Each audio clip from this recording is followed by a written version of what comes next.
नमस्कार, मैं रुपेश।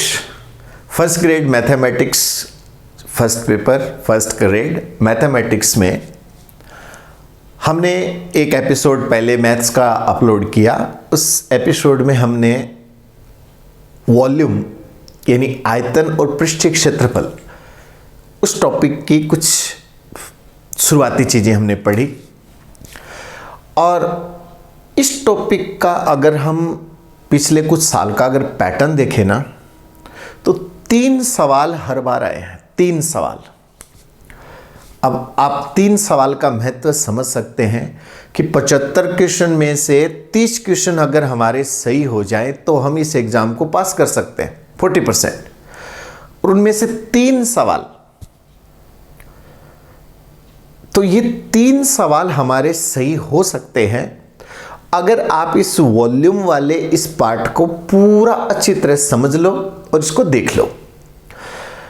इसमें मैंने पिछले वर्षों में 2018 की भर्ती में, 22 की भर्ती में, 25 की भर्ती में जो क्वेश्चंस आए हैं उनको भी मैंने लास्ट में रखा है। उनको हम लास्ट में सॉल्व करेंगे।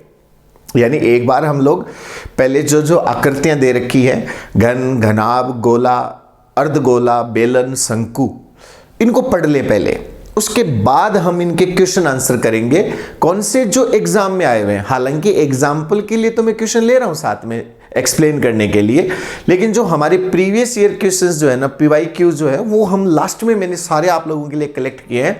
और ये PDF भी आप लोगों के साथ में टेलीग्राम चैनल पर शेयर कर दूंगा पूरी सॉल्यूशन के साथ। तो एक बार आपको रिवाइज करने में भी आसानी रहेगी। चलिए बिना समय गंवाए शुरू करते हैं। पिछला जो हमारा एपिसोड था उसमें हमने 2 आकृतियों की चर्चा की थी, जिसमें से एक आकृति तो है हमारे घन और दूसरी आकृति है घनाभ। हमने पिछली आकृति में घन की चर्चा की थी। अगर आपने ये नहीं देखा है वीडियो तो आप उस वीडियो को भी पहले देख लीजिएगा, क्योंकि वो पढ़ने के बाद ही हम आगे पढ़ पाएंगे। तो घन के बारे में हमने पिछली कक्षा में चर्चा कर ली थी कि घन एक ऐसी आकृति होती है जो ठोस त्रिविमीय आकृति होती है। और घन के लिए अगर कभी भी अगर कोई बात आपसे पूछ ली जाए तो इसमें ध्यान रखना कि घन जो होता है इसके टोटल 6 सतह होती है या 6 पृष्ठ होते हैं, या आप इसको कह सकते हैं कि इसका जो सरफेस होते हैं वो 6 होते हैं। फलक भी कह सकते हैं, पृष्ठ भी कह सकते हैं, सतह भी कह सकते हैं। और इसकी सभी भुजाएं बराबर होती है, यानी जितनी लंबाई होगी उतनी ही चौड़ाई होगी और उतनी ही इसकी ऊंचाई होगी। जब लंबाई, चौड़ाई, ऊंचाई तीनों आयाम अगर बराबर हो जाएं तो ये जो आप जो साइड देख रहे हैं ये बनते हैं वर्ग। तो इसलिए घन में हमेशा क्या बनते हैं? 6 वर्ग बनते हैं। और एक वर्ग का क्षेत्रफल होता है भुजा गुणा भुजा, यानी भुजा का स्क्वायर।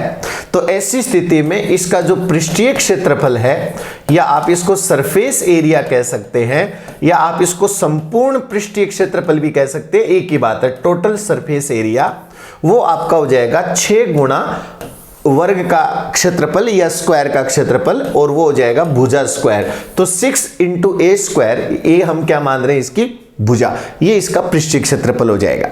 अगर हमें इसका आयतन निकालना है तो आयतन होता है लंबाई यानी length into breadth into height, यानी लंबाई गुणा चौड़ाई गुणा ऊंचाई। अब यहाँ क्या है? तीनों साइड बराबर हैं। तो ऐसी स्थिति में इसकी लंबाई, चौड़ाई, ऊंचाई बराबर होने के कारण इसका जो आयतन है या इसका जो वॉल्यूम है वो हो जाएगा आपका a × a that is a cube. तो इसका आयतन हो जाएगा a क्यूब। अब इसमें एक और ट्विस्ट आता है। वो क्या है कि ये हमारे पास एक घन है। ये एडिशनल इंफॉर्मेशन बता रहा हूं जो पिछले वीडियो में हमने नहीं डाली थी, वो इस वीडियो के लिए। एक चीज इसमें समझनी है कि जब भी हम किसी घन को बनाते हैं, जैसे ये घन बना हुआ है, अब इसकी क्या लंबाई, चौड़ाई, ऊंचाई सब बराबर है। इसलिए जब भी कोई घन बनता है उसमें 6 वर्ग बनते हैं, कोई दिक्कत नहीं है। अब अगर इसके किनारे गिने, जैसे ये एक किनारा है, ये एक किनारा है, ये भी एक किनारा है, ये भी एक किनारा है। किनारे का मतलब एज होता है, एज यानी किनारा होता है। और इसमें कोने होते हैं 8। कोने 8 कौन कौन से होते हैं? 4 कोने आपको ऊपर दिख रहे हैं और 4 ही कोने नीचे की तरफ होते हैं। तो याद रखना कि एक जो घन होता है या घनाभ में भी यही कंडीशन होती है, 8 तो होते हैं कोने, कोने यानी कॉर्नर। क्योंकि आज मैं आपको एक एडिशनल जानकारी भी इसमें देने वाला हूं। पीछे आरपीएससी के पेपर्स का जब मैंने एनालिसिस किया जो वॉल्यूम में आए हैं, तो उसमें कॉर्नर वाले क्वेश्चन और किनारे वाले क्वेश्चन भी पूछे हैं। तो एक ही वीडियो में दोनों पार्ट भी कवर हो जाए आपके। तो इसमें 8 तो कोने होते हैं और 12 किनारे होते हैं। किनारे का मतलब एज। तो 8 कॉर्नर्स एंड 12 एजेस इसके अंदर होते हैं। आप इसको ऐसे समझ लीजिए कि मैं आपके सामने एक छोटा सा डब्बा ले रहा हूं, आपकी सुविधा के लिए एक छोटा सा डब्बा ले रहा हूं। सॉरी। अब इस डब्बे में देखिए क्या है, ये जो है ये किनारा है, ये जो आप देख पा रहे हैं ये किनारा है। एक किनारा गिन रहे हैं हम, 1 2 3 4 किनारे हो गए इस साइड। अच्छा, 1 2 3 और 4 इधर 4 इधर। अब ऊपर गिने तो ये तो हमने गिन लिया, तो एक ये और एक ये। कितने किनारे हो गए? 8 और 4 12। कोने कितने हो गए? 8। कौन से? 1 2 3 4 और 4 नीचे 5 6 7 8। ये तो बज रहा है, इसमें बेटी की दौलत है।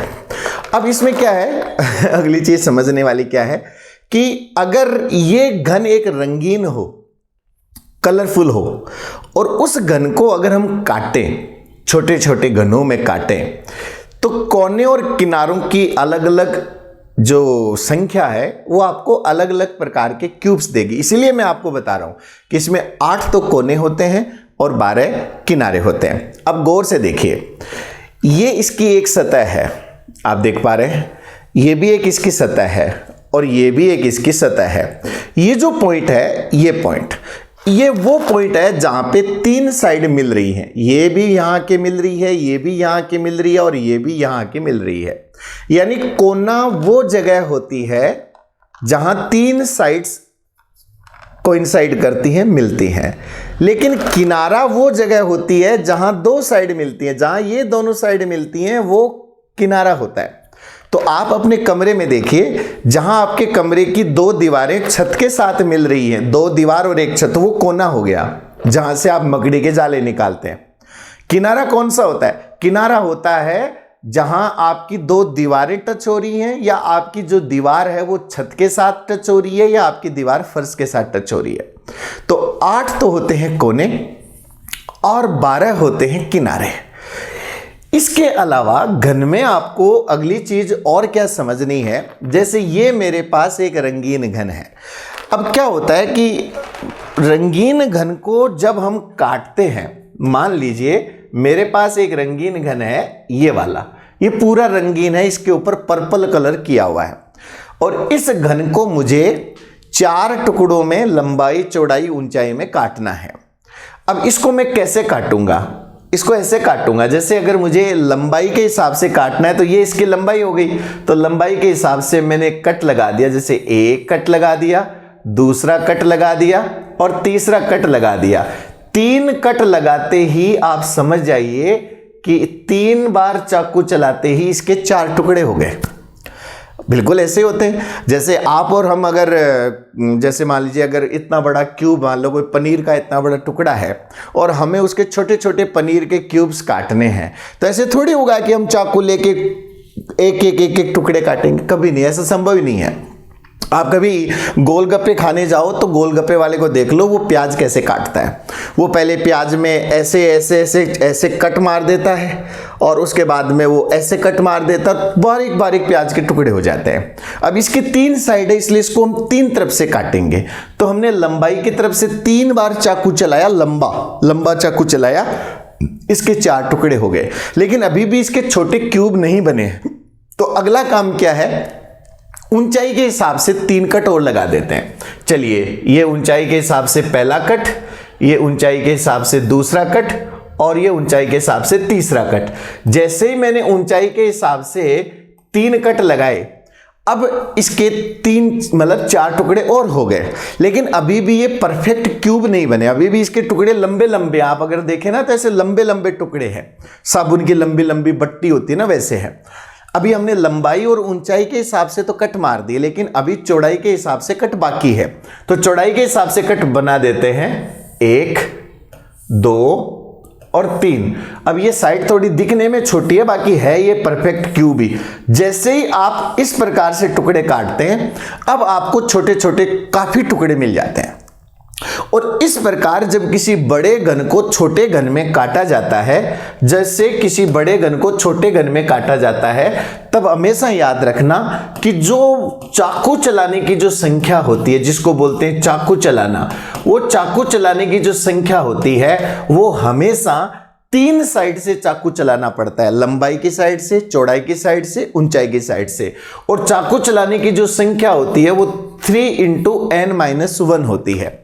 3 गुणा इसलिए करते हैं क्योंकि हमें चाकू 3 साइड चलाना है, और n-1 इसलिए करते हैं कि अगर आपको 4 टुकड़े करने हैं तो चाकू 3 बार चलाना है, 2 टुकड़े करने हैं तो चाकू 1 बार चलाना है, 10 टुकड़े करने हैं तो चाकू 9 बार चलाना है। यानी लास्ट में जो, जैसे 2 आपके पास मान लो ये पेन है और मुझे इसके 2 टुकड़े करने हैं तो मुझे सिर्फ 1 बार चाकू चलाना है, लेकिन अगर मुझे इसके 3 टुकड़े करने हैं तो मुझे 2 बार चाकू चलाना है। इसका मतलब आपको जितने टुकड़े करने हैं उससे चाकू 1 बार कम चलाना है। तो यहां n का मतलब क्या है? n का मतलब है कि आपको जितने टुकड़े करने हैं, जितने खंड करने हैं, जितने भाग करने हैं, उसको हम n बोल रहे हैं। तो आपको चाकू चलाने पड़ेंगे 3 × n-1। चाकू तो आप और भी चला सकते हो, लेकिन ये कम से कम चाकू चलाने की बात है, यानी मिनिमम। जब आपको ये बोला जाए कि कम से कम कितनी बार चाकू चलाना है, तो आपको इसका ये सूत्र ध्यान रखना है। अच्छा, जब आप इसको काटेंगे तो यहां पर कुल टुकड़े कितने होंगे या कुल छोटे घन कितने निकलेंगे?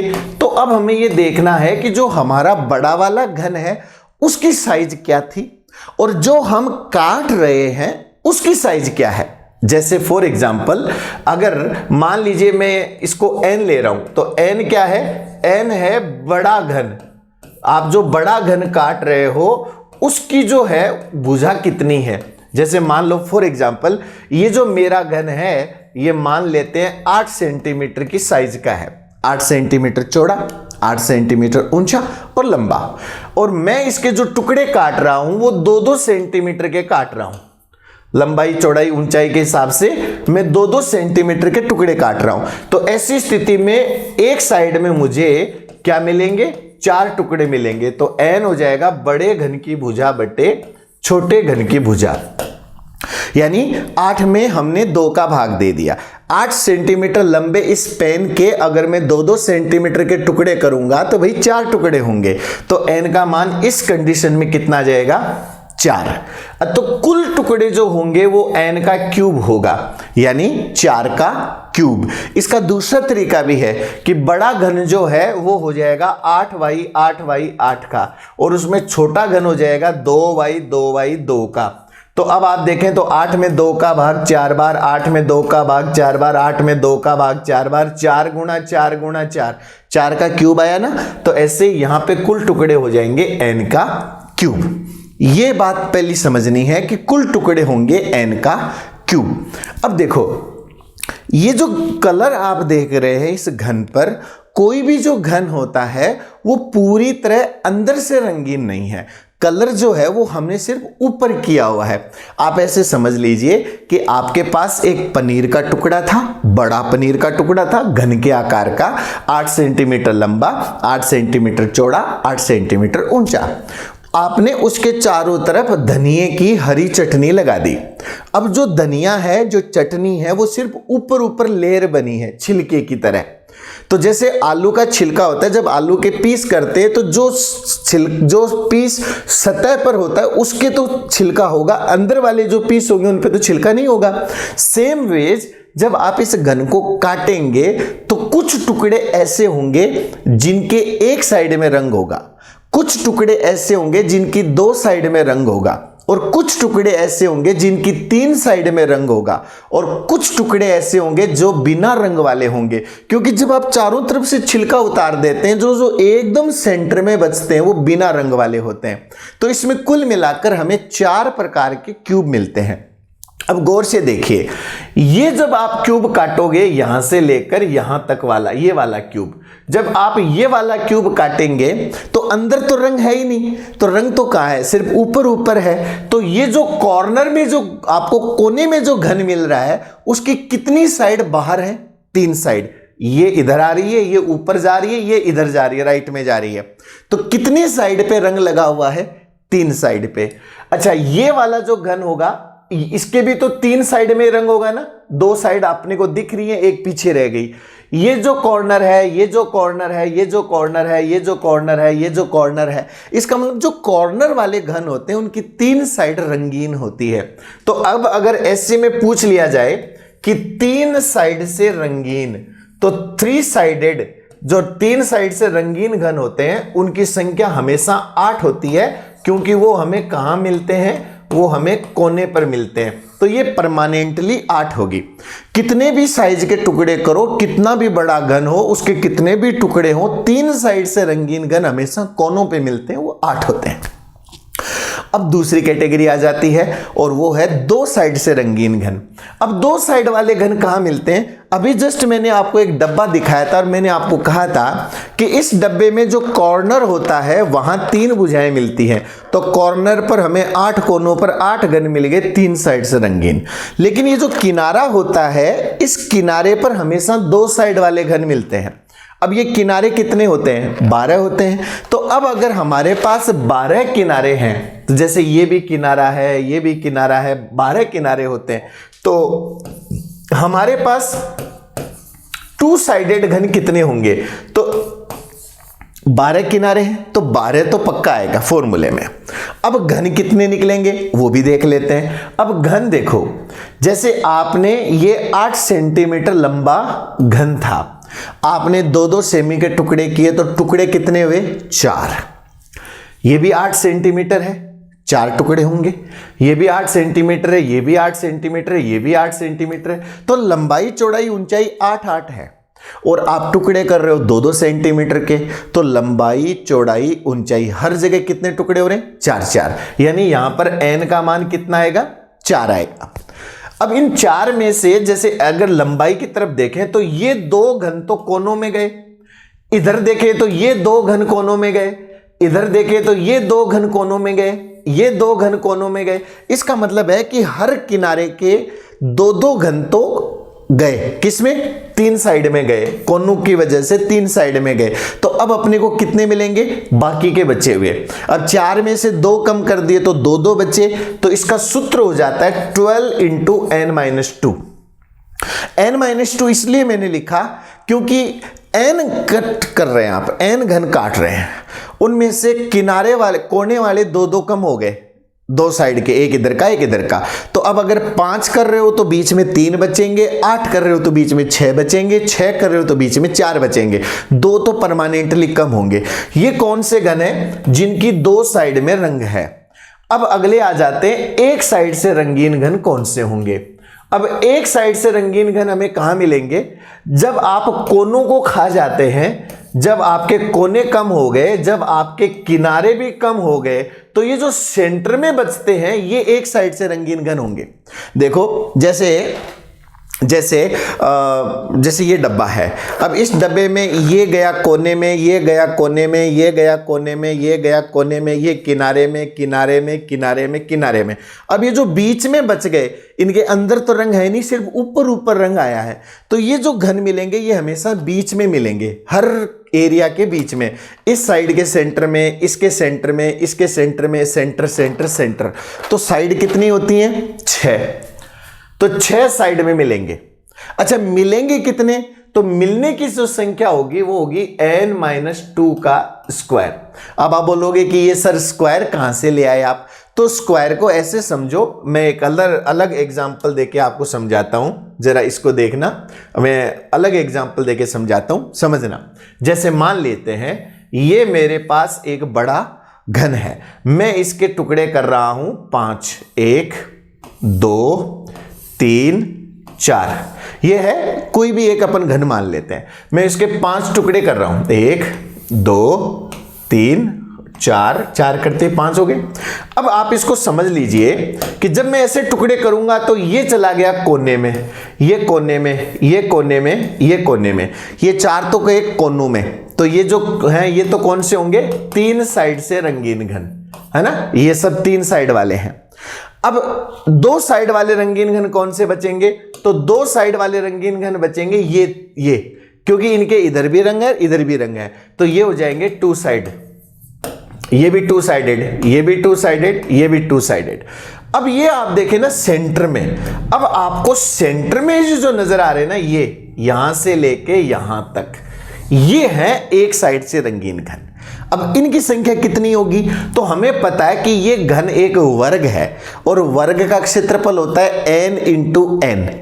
अब उनमें से लंबाई, ये एक पूरी परत कट गई, इधर से एक पूरी परत कट गई, इधर से एक पूरी परत कट गई, इधर से एक पूरी परत कट गई, तो बीच में ये जो आपको घन मिलेंगे इनकी संख्या 5x5 नहीं होगी, इनकी संख्या होगी 1 2 3 1 2 3, यानी ये 3x3 बन जाएंगे। तो 5x5 3x3 बन गया, 5 गुणा 5 3 गुणा 3 बन गया। तो जो घन पहले n गुणा n थे वो अब n-2 इंटू n-2 हो गए। इसलिए मैंने आपको यहां क्या बोला कि ये 6 गुणा n-2 का स्क्वायर होगा। अब ये छिलका भी उतर गया, कोने किनारे सब उतर गए, तो ये बीच वाले भी कट गए, ये भी कट गए। अब कौन से बचे, अब बच गए बिना रंग वाले, तो उनको हम बोलेंगे रंगहीन। और रंगहीन घन जो होंगे उनकी संख्या होगी n-2 का क्यूब, n-2 का क्यूब। यानी आप जब चारों तरफ का छिलका उतार दोगे तो घन की ऊपर की एक परत उतर गई, नीचे की एक परत उतर गई, छिलका गया, लेफ्ट की एक परत गई, राइट की एक परत गई, फ्रंट की एक परत गई और बैक की एक परत गई। तो जो घन n गुणा n था, ऊपर और नीचे की, आगे और पीछे की, बाएं और दाएं की एक एक परत चली गई। तो अब जो घन था उसकी लंबाई चौड़ाई ऊंचाई में 2-2 पॉइंट की कमी आ गई, क्योंकि दोनों साइड से छिलका उतर गया। तो वो जो n गुणा n था वो n-2 गुणा n-2 गुणा n-2 हो गया। तो n-2 3 बार आ गया, तो उसका हमने एक सीधा क्यूब कर दिया। अब मैं आपको इसका एक ले देता हूं एग्जाम्पल। ये क्वेश्चन हमने पिछली क्लास में कर लिया था, इसलिए मैं खाली जगह का यूज कर रहा हूं एग्जाम्पल देने के लिए। जैसे मान लीजिए मेरे पास एक घन है जिसकी साइड है 10 सेंटीमीटर और मैं इसके टुकड़े कर रहा हूं 2 सेंटीमीटर साइज के, छोटे छोटे क्यूब काट रहा हूं 2 सेंटीमीटर की साइज के। अब मेरे को पहला सवाल पूछा गया है कि इस घन को काटने के लिए कम से कम कितनी बार चाकू चलाना पड़ेगा। तो अगर मुझे कम से कम अगर चाकू चलाना है, कम से कम मिनिमम चाकू चलाना है, तो मुझे पता है कि मुझे चाकू 3 साइड से चलाना पड़ेगा, लंबाई चौड़ाई ऊंचाई। अब मुझे 3 साइड से तो चलाना पड़ेगा, लेकिन मुझे टुकड़े कितने करने हैं। जब 10 सेंटीमीटर लंबे घन के 2-2 के टुकड़े काटोगे तो n का मान 5 हो जाएगा, क्योंकि 10 के 2-2 के हिसाब से टुकड़े काटोगे तो 5 हो जाएगा। और 5 टुकड़े काटने के लिए मुझे 5 बार चाकू नहीं चलाना पड़ेगा, 4 बार ही बहुत है। और 4 बार लंबाई के हिसाब से, 4 बार चौड़ाई के हिसाब से और 4 बार ऊंचाई के हिसाब से। तो मैं सिर्फ 12 बार चाकू चलाऊंगा और मैं इस पूरे घन के छोटे छोटे टुकड़े कर दूंगा। अब मेरा दूसरा सवाल इसमें यह आता है कि ऐसे सवाल में कुल टुकड़े कितने होंगे, कुल छोटे घन कितने निकलेंगे। तो कुल टुकड़े होंगे 5 लंबाई में, 5 चौड़ाई में और 5 ऊंचाई में। तो कुल टुकड़े हो जाएंगे 5 गुणा 5 गुणा 5, बोले तो 125, यानी 125 पीस मुझे छोटे छोटे मिल जाएंगे 2x2x2 के। अगली चीज क्या आती है इसमें, अगली चीज आती है कि अगर मुझे यह पूछ लिया जाए कि 3 साइड से रंगीन घन कितने मिलेंगे, तो वो हमेशा ही 8 होंगे। वो तो सोचना ही नहीं है, 8 कोने होते 8 होंगे। लेकिन अगर मुझे 2 साइडेड घन निकालने हैं तो मेरा सूत्र होगा 12 गुणा n-2, क्योंकि 12 किनारे होते हैं, हर किनारे पर जो घन कटेंगे वो टोटल में से 2-2 कम हो जाएंगे। तो n का मान 5 आया, 5 में से 2 गए 3 और 12 तिये 36। तो 8 घन तो हैं 3 साइड से रंगीन और 36 घन होंगे 2 साइड से रंगीन। अब अगर आपसे पूछ लिया जाए एक साइड वाले घन कितने हैं, वन साइडेड घन कितने हैं, तो वन साइडेड घन का सूत्र होता है 6 गुणा n-2 का स्क्वायर। तो n का मान यहां पे 5 है, 5 में से 2 जाएंगे तो 3 बचेगा, तो ये हो जाएगा 6 गुणा 3 का स्क्वायर और 6 गुणा 3 का वर्ग 9 और 9 गुणा 6 54। तो 54 घन आपके पास वो मिलेंगे जो एक साइड से रंगीन है। अब अगला आ जाता है रंगहीन कितने हैं, बिना रंग वाले कितने हैं। तो बिना रंग वालों का मैंने फॉर्मूला बताया n-2 का क्यूब। अब n का मान यहाँ 5 रखेंगे, 5 में से 2 जाएगा 3 और 3 का क्यूब 3 गुणा 3 गुणा 3 27 होगा। तो अब चला काउंट करते हैं। तीनों साइड से रंगीन घन मिले हमें 8, 2 साइड से रंगीन घन मिले हमें 36, एक साइड से रंगीन घन मिले हमें 54 और बिना रंग वाले मिले हमें 27। एक बार इनको जोड़ो भाई, तो 36 और 8 44, 44 और 54 होते हैं 98, 98 में 27 जोड़ेंगे तो जवाब आएगा 125। और ये लो जी, हमने 125 घनों का आपको हिसाब दे दिया है। तो इस प्रकार किसी भी घन को काटा जा सकता है। और जो आपके क्वेश्चन आए हैं वो हमने इसके लास्ट में रखे हैं, तो वो हम उस समय बिल्कुल पक्का डिस्कस करेंगे। इसके बाद पिछली वीडियो में आप अगर देखें तो हमने घनाभ की भी चर्चा कर ली थी कि घनाभ ऐसी आकृति होती है जिसकी लंबाई, चौड़ाई और इसकी ऊंचाई, ये तीनों जो आयाम होते हैं वो अलग अलग लंबाई के होते हैं। ऐसी स्थिति में इसका जो पृष्ठीय क्षेत्रफल होता है या जो इसका जो सरफेस एरिया होता है वो 6 आयतों से बनता है। एक आयत फ्रंट का, एक आयत बैक का, एक आयत टॉप का, एक आयत बॉटम का, एक लेफ्ट का और एक राइट का। और आयत का क्षेत्रफल आपको पता है भुजा गुणा भुजा यानी लंबाई गुणा चौड़ाई होता है। अब यहाँ पे हम इनका नाम लंबाई, चौड़ाई और ऊंचाई रख रहे हैं। तो ये वाला जो आयत बनेगा ये तो लंबाई गुणा ऊंचाई हो जाएगा, ये वाला जो आयत बनेगा ये चौड़ाई गुणा ऊंचाई हो जाएगा और ये वाला जो आयत बनेगा ये लंबाई गुणा चौड़ाई हो जाएगा। ऐसे ही 3 आयत और बनेंगे तो इसका पृष्ठीय क्षेत्रफल हो जाएगा 2 गुणा लंबाई गुणा चौड़ाई प्लस चौड़ाई गुणा ऊंचाई प्लस ऊंचाई गुणा लंबाई, और इस प्रकार इसका पृष्ठीय क्षेत्रफल आ जाएगा। इन सब के ऊपर हमने पिछली कक्षा में चर्चा कर ली थी, बस मैं 2 मिनट में रिपीट कर रहा हूं। और इसका आयतन हो जाएगा तीनों भुजाओं का गुणनफल, लंबाई गुणा चौड़ाई गुणा ऊंचाई। और इसका जो विकर्ण होता है वो भी मैं आपको बता दूं, इसका जो विकर्ण होता है वो अंडर रूट में लंबाई का स्क्वायर प्लस चौड़ाई का स्क्वायर प्लस ऊंचाई का स्क्वायर होता है। ये पाइथागोरस जो प्रमेय हमने पढ़ी थी ना 10th क्लास में, उसी का एक्सटेंशन है या उसी का आगे का विस्तार है। घन और घनाभ के बारे में मैंने कुछ एग्जाम्पल आप लोगों के सामने लिए थे और उस एग्जाम्पल से आगे के एग्जाम्पल से आज हम आगे का पार्ट शुरू करते हैं। इस प्रश्न में देखिए, एक घनाभ की लंबाई, चौड़ाई और ऊंचाई का अनुपात दिया हुआ है। जब मैं आपके आरपीएससी के आए हुए क्वेश्चंस का जब मैं विश्लेषण कर रहा था तो मैंने देखा कि उन्होंने कई प्रश्नों में अनुपात देकर सवाल पूछे हैं और अनुपात वाले सवालों में थोड़ी उलझन ज़्यादा होती है, इसलिए अनुपात वाले सवालों को हम एक अलग तरीके से यहाँ पे करने की कोशिश करेंगे। यानी आपको वास्तविक लंबाई, चौड़ाई, ऊंचाई नहीं दी है, बस उनका एक शॉर्ट रूप दिया है, 6, 5, 4 दिए हैं। यानी खुद लंबाई, चौड़ाई, ऊंचाई नहीं आई है, उन्होंने अपना एजेंट भेज दिया कि भी मेरी जगह 6 आएगा, चौड़ाई की जगह 5 आएगा और ऊंचाई की जगह 4 आएगा। एक्चुअल में ये कुछ भी हो सकते हैं, 60, 50, 40 भी हो सकते हैं, 600, 500, 400 भी हो सकते हैं, वो हमें आगे पता चलेगा। आगे कह रहा है कि इसके संपूर्ण पृष्ठ का क्षेत्रफल 33,300 वर्ग सेमी है, तो घनाभ का आयतन पूछा है। अब आप मुझे बताइए आयतन कब निकलेगा? जब लंबाई गुणा चौड़ाई गुणा ऊंचाई करें। लेकिन हमें वास्तविक लंबाई चौड़ाई ऊंचाई तो पता नहीं है, तब हम ऐसे सवालों को दो तरीके से कर सकते हैं।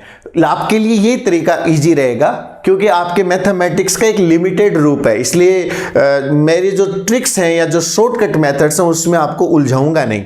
तो एक बेसिक फंडामेंटल तरीका है, वो क्या है कि हम ये मान लेते हैं कि इस आयत की जो लंबाई है वो 6x है, इसकी जो चौड़ाई है वो 5x है, क्योंकि अनुपातों के मानों को हमें ऐसे ही करना होगा, और ऊंचाई जो है वो 4x है। ऐसे सवालों को करने के लिए हम इसका पृष्ठीय क्षेत्रफल का सूत्र लेते हैं।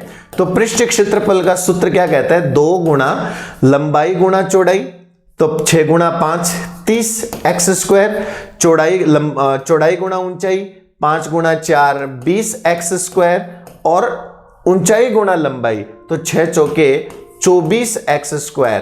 तो ये टोटल आपका पृष्ठीय क्षेत्रफल कितना आया भाई, 30 और 20 50 और 24 74, और 74 का जो डबल होता है, 74 का जो डबल होता है वो आपका 148 होगा। तो आपका जवाब आएगा 148x स्क्वायर, और ये किसके बराबर दिया हुआ है, 33300 और वर्ग सेंटीमीटर या सेंटीमीटर का स्क्वायर। तो अब अपन इसको आगे सॉल्व कर लेते हैं। x स्क्वायर बराबर 33300 डिवाइडेड बाई 148। अब अगली चीज ये आती है कि अब ये कटेंगे या नहीं कटेंगे, तो बिल्कुल कटेंगे, और कटने के लिए इसका एक सिंपल सा तरीका है कि आपको अगर कोई चीज कहीं लेकर जानी है ना, तो उस चीज को टुकड़ों में तोड़ दो। इतनी बड़ी रोटी होती है और हम उसको साबुत नहीं निगल सकते, तो उसका तरीका है कि रोटी के छोटे छोटे छोटे छोटे टुकड़े कोर बना लिए जाएं। तो हम इसका कोर बनाते हैं, देखो कैसे। ये है 333 गुणा 100 और डिवाइडेड बाई 148। चलो सीधा कर देता हूं। अब आपको तो शायद याद नहीं होगा, लेकिन मैं आपकी सुविधा के लिए बता दूं, आपको अगर कभी भी दिक्कत आए तो इसके टुकड़े कर लो 148 के, जैसे आधा कर लो। सॉल्यूशन करने का तरीका बता रहा हूं। तो ये हो जाएगा 333 गुणा 100 और ये हो जाएगा 2 गुणा 74, है ना। अभी किया था ना 74 का दुगुना, 2 गुणा 74 कर दिया। और 74 को भी आप कह सकते हो 2 गुणा 37, और इसको भी आप कह सकते हो 3 गुणा 111। मैं आपको उलझा नहीं रहा हूं, एक तरीका बता रहा हूं कि मैथमेटिक्स में डरने की जरूरत नहीं। अगर बड़ी संख्याएं आ जाए तो उनको 2 3 5 इनका भाग देके छोटा कर लो। तो अब देखिए 37 का पाड़ा 3 बार जाएगा, तो ये क्या हो जाएगा, 3 गुणा 3 यानी 9, और ये हो जाएगा 2 गुणा 2 4, और ये है 100। तो आपका जवाब हो जाएगा 9 गुणा 100 बट्टा 4। 4 का फिर भाग दे देंगे 25, 25 नुमा 225। तो आपका x स्क्वायर कितना आया, 225। तो 225 किसका वर्ग होता है, 15 का। तो आपके x का मान आ गया 15। तो आपकी लंबाई होगी 15 गुणा 6 90, 15 गुणा 5 75, और 15 गुणा 4 60। आप बस इनको गुणा कर दीजिए, लंबाई गुणा चौड़ाई गुणा ऊंचाई, आयतन आ जाएगा। गुणा कैसे करते हैं, तो 9 गुणा 6 54 हो जाएगा। 9 गुणा 6 54। एक बार मैं जीरो को हटा रहा हूं, बाद में काम में लेंगे, बाद में डबल जीरो लगा देंगे। अब 54 को मुझे गुणा करना है 75 से, और लास्ट में मुझे 2 जीरो लगाने, ऐसे समझ लो। अब किसी भी संख्या को 75 से गुणा करना है तो बहुत सारे तरीके हैं, आप अपने जिस तरीके से करना चाहो उस तरीके से कर सकते हैं। बाकी अपना तो सिंपल सा सिद्धांत है कि 100 का जो 75 होता है वो पौन होता है। तो 54 का पौन कितना होगा, 13 चौक 52, 13.5, 13 तिये 39, 18 का 1.5 गुना 40.5। तो आपका सीधा सा जवाब आ जाएगा 40,500। ये लो, 1 जीरो लगाना पड़ेगा, कहाँ है इसमें, ये रहा। बाकी आप कर लेना, आप कर लेना। हमें तो अभ्यास है, इसलिए हम तो इन सवालों को, लेकिन हाँ अच्छा सवाल है। और ये मत सोचना कि हमारी परीक्षा में ऐसे सवाल नहीं आएंगे। आप इस वीडियो का जो लास्ट वाला एपिसोड देखोगे ना, आप कान पकड़ लोगे कि भी ऐसे सवाल आते हैं। हालांकि कोई जटिल नहीं है, बस थोड़ी सी कई सवालों में कैलकुलेशन को थोड़ा उन्होंने टिपिकल बना दिया। बाकी असंभव कुछ भी नहीं है पढ़ने वाले के लिए, याद रखना।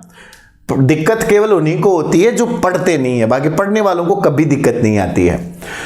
एक लोहे की छड़ है जो 9 मीटर लंबी है, 40 सेंटीमीटर चौड़ी है और 20 सेंटीमीटर ऊंची है, और यदि छड़ के 1 घन मीटर का भार 50 किलो हो तो उस छड़ का भार क्या होगा।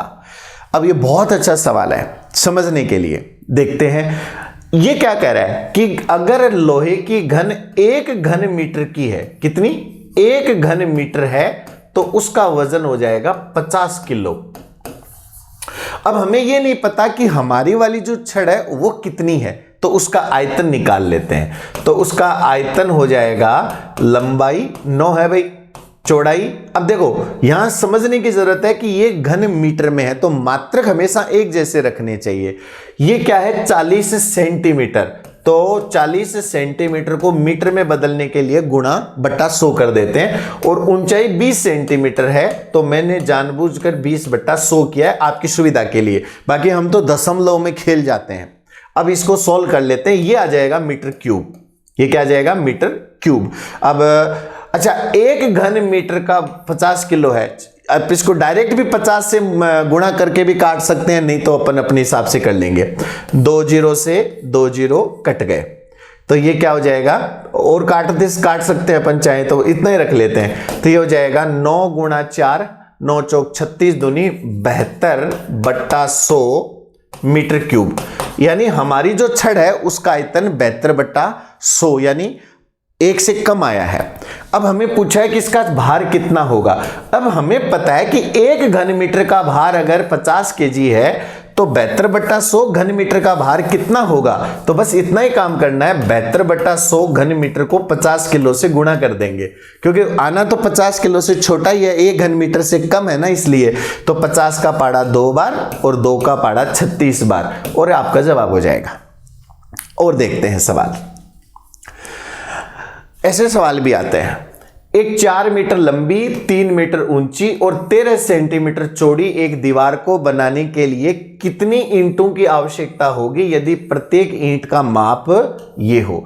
ऐसे सवालों में बिल्कुल वही तरीका है जैसे हम किसी बड़े घन को काट कर उसके छोटे छोटे घन बनाते हैं ना, उसी प्रकार से अगर हमें ईंटों से दीवार बनानी हो या दीवार से ईंटें निकालनी हो, आयतन में आयतन का भाग लगता है। अगर कभी भी ईंटों की संख्या पूछे तो हम क्या करेंगे, कितनी ईंट हैं उनकी अगर हमें संख्या पूछे या ईंटों की संख्या पूछे तो हमें सिर्फ और सिर्फ एक चीज का ध्यान रखना है कि बड़े में छोटे का भाग दो, यानी बड़े का आयतन जो भी है उसमें छोटे के आयतन का भाग दे दो, बस छोटे का आयतन। तो इससे क्या होगा, हमें डायरेक्ट ईंटों की संख्या मिल जाएगी। अब मेरे कई जो बड़े ज्ञानी विद्यार्थी होते हैं वो इसकी कैलकुलेशन में उलझ जाते हैं, और मेरे पिछले 15-16 साल के अनुभव में मैंने एक चीज देखी है, जो स्टूडेंट कैलकुलेशन को इजी रखते हैं उनका काम आसान हो जाता है। अब है ना, जब ऊपर और नीचे अगर हो तो मात्रक जो भी होंगे वो कट जाएंगे, बस इतना ध्यान रखना है कि मात्रक एक जैसे रखने हैं। अब देखो, अगर आप ध्यान दो तो सिर्फ और सिर्फ 2 मात्रक ऐसे हैं जो मीटर में हैं और बाकी सारे सेंटीमीटर में हैं। तो या तो सबको सेंटीमीटर में बदल दो और या सबको मीटर में बदल दो, एक रूपता रखनी है। तो बेटर पता क्या है, मीटर को सेंटीमीटर में बदलना।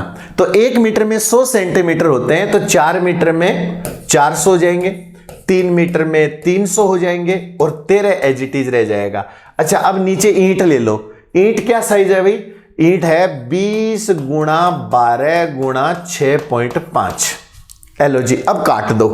कैसे काटेंगे, 1 जीरो से 1 जीरो कट जाएगा, 6.5 का दुगुना होता है 13, तो ये दोनों गुणा होंगे 13 और 13 से 13 कट जाएगा। 6 का पाड़ा 5 बार, 6 का पाड़ा 2 बार और 2 का पाड़ा 200 बार। तो 200 को 5 से गुणा कर दो, 1000 इंटू में आपका काम हो जाएगा। बात है यहां फॉर्मूला लगाने के बाद फिर कैलकुलेशन आ जाती है, और कैलकुलेशन को अगर आप गड़बड़ नहीं करोगे तो आपके उत्तर में दिक्कतें नहीं आती। एक सवाल और लेते हैं। बर्फ के 3 घन हैं जिनकी कोर है, जिनकी जो भुजा है वो 3 सेमी, 4 सेमी और 5 सेमी है। इन्हें पिघला दिया जाता है और एक बड़े घन में बदल दिया जाता है। अगर इस प्रक्रिया में कोई भी पानी की क्षति नहीं होती है तो नए घन की भुजा क्या होगी? इसका मतलब है कि 3 छोटे छोटे घनों का आयतन जोड़कर बड़े घन का आयतन बनाना है। चलिए बनाते हैं। पहला घन है 3 सेमी, तो उसका आयतन हो जाएगा 3 का क्यूब 27। दूसरा वाला घन है 4, तो 4 का क्यूब 64। और तीसरा है 5, तो 5 का क्यूब 125।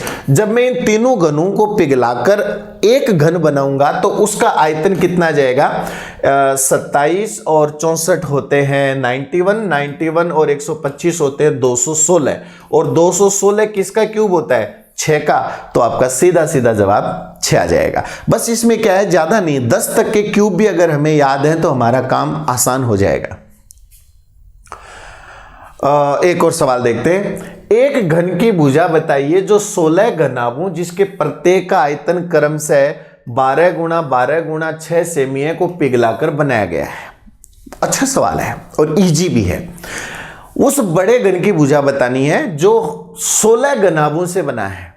तो एक घनाभ का आयतन है 12 गुणा 12 गुणा 6, और ऐसे हमें कितने घनाभ लेने हैं? 16 लेने हैं।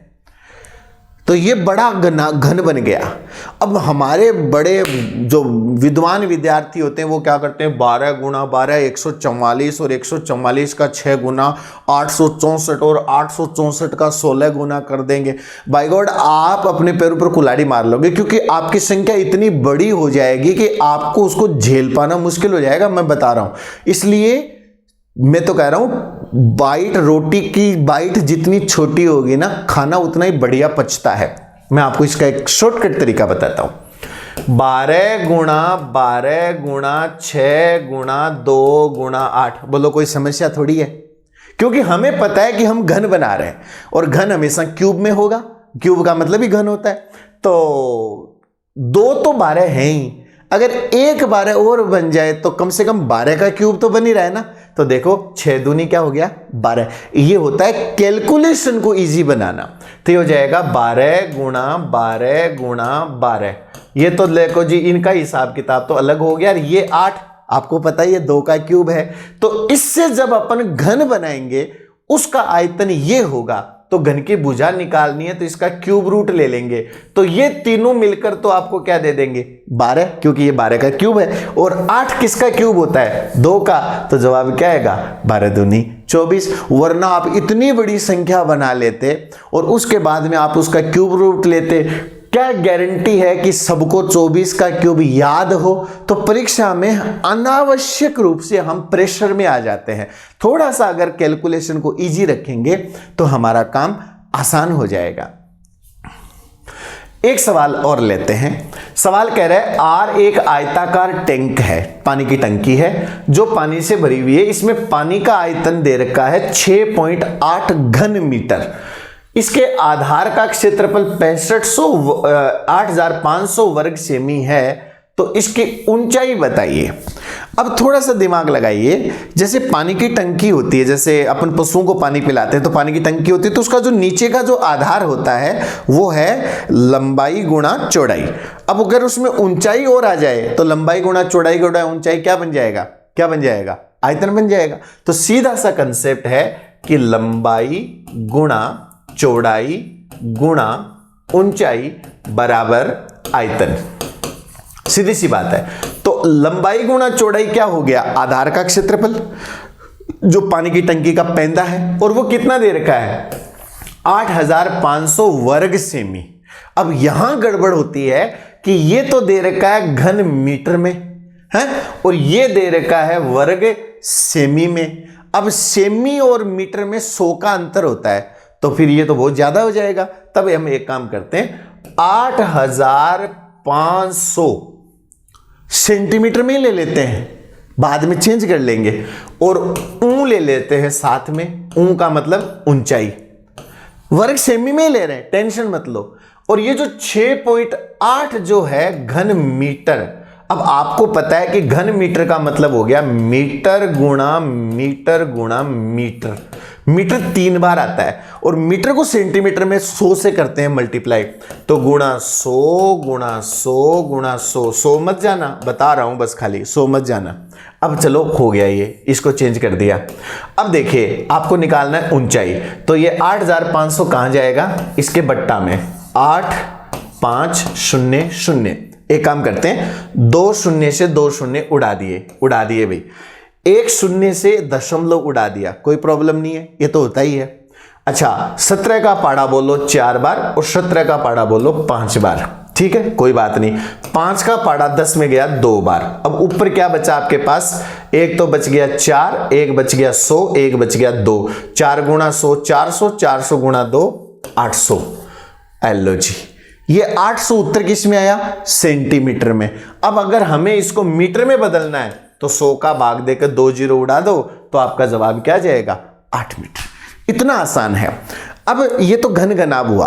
अब गोला, बेलन, शंकु, इसके लिए आपको अगले एपिसोड का इंतजार करना है। 1 या 2 दिन में अगला एपिसोड अपलोड हो जाएगा।